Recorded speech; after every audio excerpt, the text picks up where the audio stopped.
This Thing Called You by Ernest Holmes, Chapter 5. It is wonderful to know that your good is at hand. Your night wanes, your dawn is breaking. There is a living spirit at the center of your being. The original author of all life is in and around you.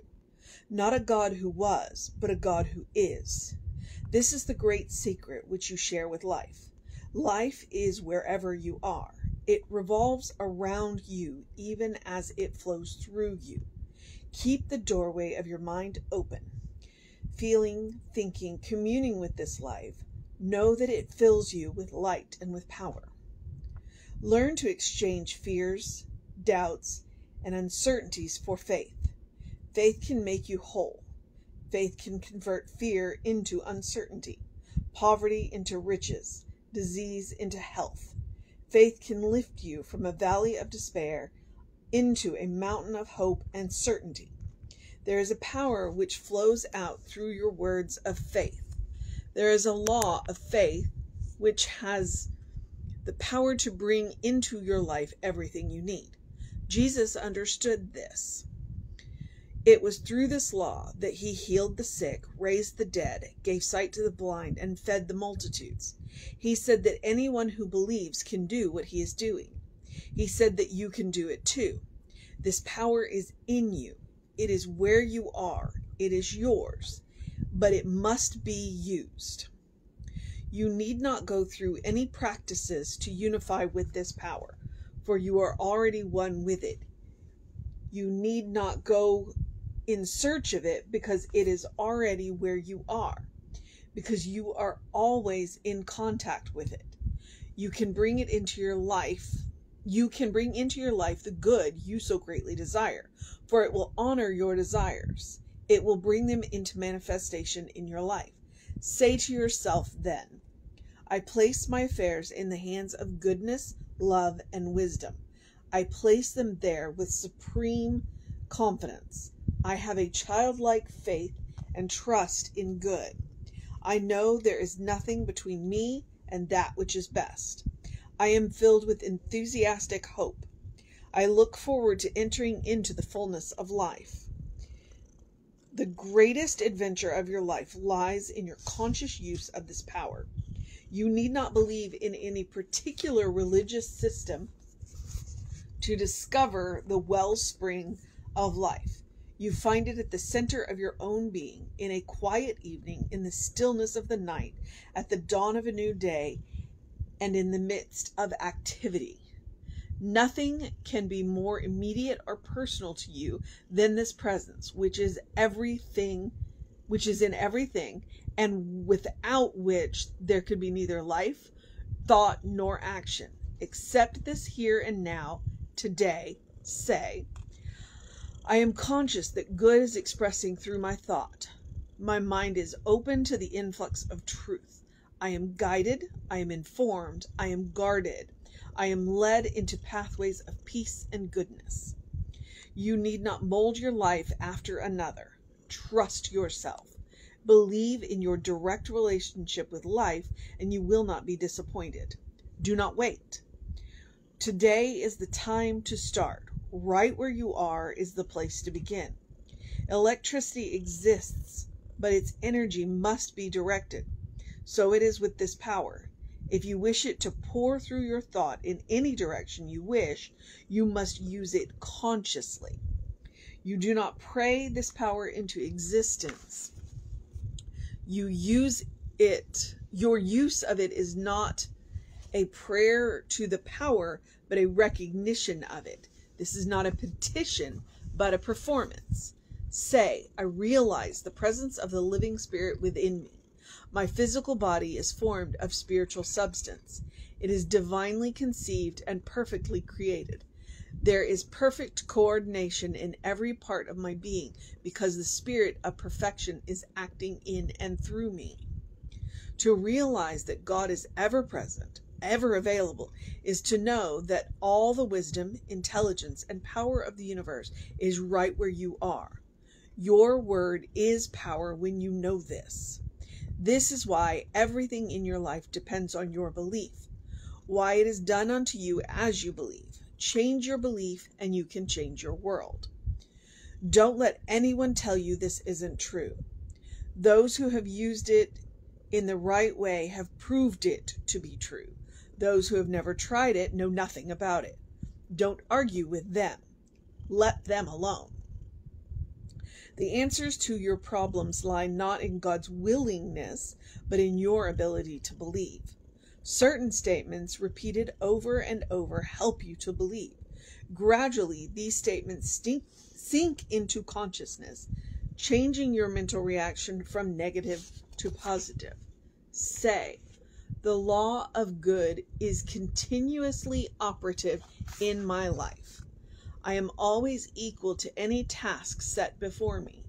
I am confident of my ability to meet every situation. I can solve every problem, overcome every difficulty. Realizing that Spirit knows no obstruction, I have implicit confidence in its ability to operate through me always and under every situation. When you use the word God, you mean the power that creates everything, that gives life to everything. When you say all things are possible, you mean that the power which created the planets is now operating in your affairs, in and through everything you do. Your faith in it clears your mind of fear and uncertainty and provides a channel through which the power may work for you. There is nothing this power cannot do for you if you learn how to use it. It is impossible for it to fail. All failure is of man. None comes from God. It is a known fact that thought, often repeated, forms patterns in the mind which automatically reproduce themselves. This is one of the basic principles of the new knowledge of the mind. This illustration is often used by psychologists to explain continuously repeated neurotic conditions. Why not use this creative law constructively, dislodging old thought patterns with their morbid reactions to life? These thought patterns have hypnotized humanity into the belief that fear, unhappiness, poverty, and sickness must prevail. Why not disrobe this mental darkness with a glorious conception of the new life now known to exist? Say, my mind is open to new ideas. The Spirit is ever active in me. The divine mind is inexhaustible. There is no weary or monotonous action in Spirit. It is forever new and vibrant, fresh with ideas. I know that I am continuously receiving new impressions from life, new, better, and fuller ways of living. I let the newness, freshness, and originality of Spirit permeate my entire consciousness. If you would exchange joy for tears, forget the tears and turn to joy. Change your mental pictures and thus create new experiences. You must not only realize that God is right where you are, you must also know that the law of God responds to you. Say, I sense my oneness with all life. I enter into the joy of conscious union with the infinite. There is one mind. This mind is God. This mind is my mind now. I am conscious of the infinite peace, divine joy, and complete security. Spirit is at the center of everything. It is the center of all personality.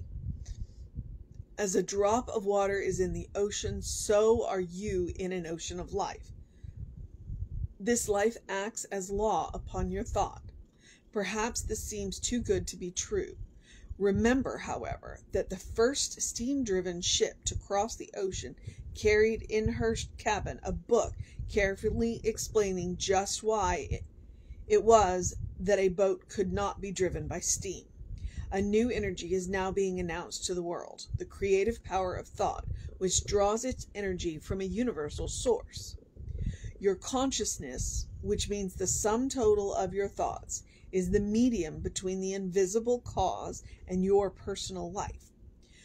Though you were in hell and you dwelt on heavenly things, you would immediately find yourself in heaven. Though you were in heaven and dwelt on evil, you would immediately find yourself in hell. Evil is the result of a wrong use of the law of life. Therefore, your greatest desire should be to use this law rightly. You always use it rightly when you use it constructively. You use it constructively when there is nothing in you that would hurt anyone. You use it constructively when you use it with love. It is not necessary to spend your entire time in prayer and meditation. Rather, seek to make your work a prayer, your believing an act, your living an art.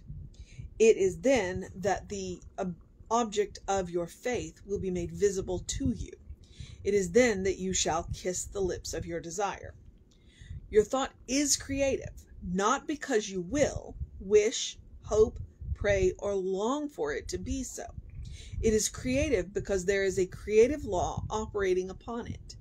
You did not make this law, you only use it. Say, my affairs are in the keeping of infinite wisdom. I am guided by divine intelligence. The activity of spirit inspires my mind and flows through my actions. Life lies open to me, rich, full, and abundant. It is important that you maintain a strict censorship over your thinking. Just as you watch your garden that foreign seeds shall not fall into it, producing a growth of undesirable plants, so you must refuse entrance to any thoughts you do not wish to see manifest in your life. Guard well this garden of your mind. It is God's garden of your soul.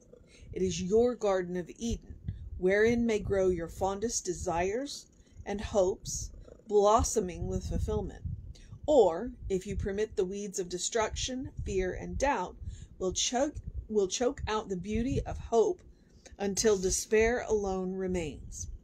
Watch carefully, then, this garden of your soul. Plant there only seeds of happiness, of joy, of peace, and of goodwill.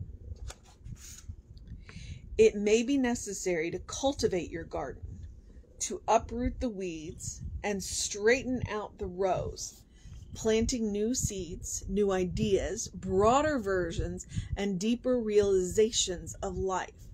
New aspirations must be bedded here, fertilized with the fervor of hope, the conviction of faith, the beauty of wholeness, and the quietness of peace. Watch your garden carefully. Garden it patiently, waiting for a new harvest, for you shall reap what you have sown. Plant love in your garden. Kindness and sympathy from the heart of love and human goodness follows divine realization at every turn in life's road. Kindness and understanding are divine flames lighted from the altar of love upon which burns the eternal light. Go often into your garden, sitting under the tree of life in cool, quiet communion. You will find fresh inspiration. God itself will go forth anew into creation through you. The power of spirit, which is ever with you, is sufficient to meet your every need. If you need healing, this power can heal you. If you need happiness, the Spirit can provide it. If you need supply, the God who is ever with you can give it. No matter what situation you may be in, it can be changed. The winds of God never cease to blow. Set the sails of your hope that these winds may fill them. Learn to drink freely from the fountain of life. It may seem strange that the law, which now holds you in bondage, can as easily give you freedom, but this is the truth. There cannot be two final powers in the universe. If there were, one would destroy the other. There is only one power. Use it. In such a degree as your thought has a preponderance of successful feeling, your living will become successful. The law of life can work for you only as it works through your thought patterns. Since it is possible to control your thoughts, it is possible to control your destiny. Say, I am a free soul. I am completely, positively, and eternally free. I am free from doubt, fear, or unhappiness today and forever.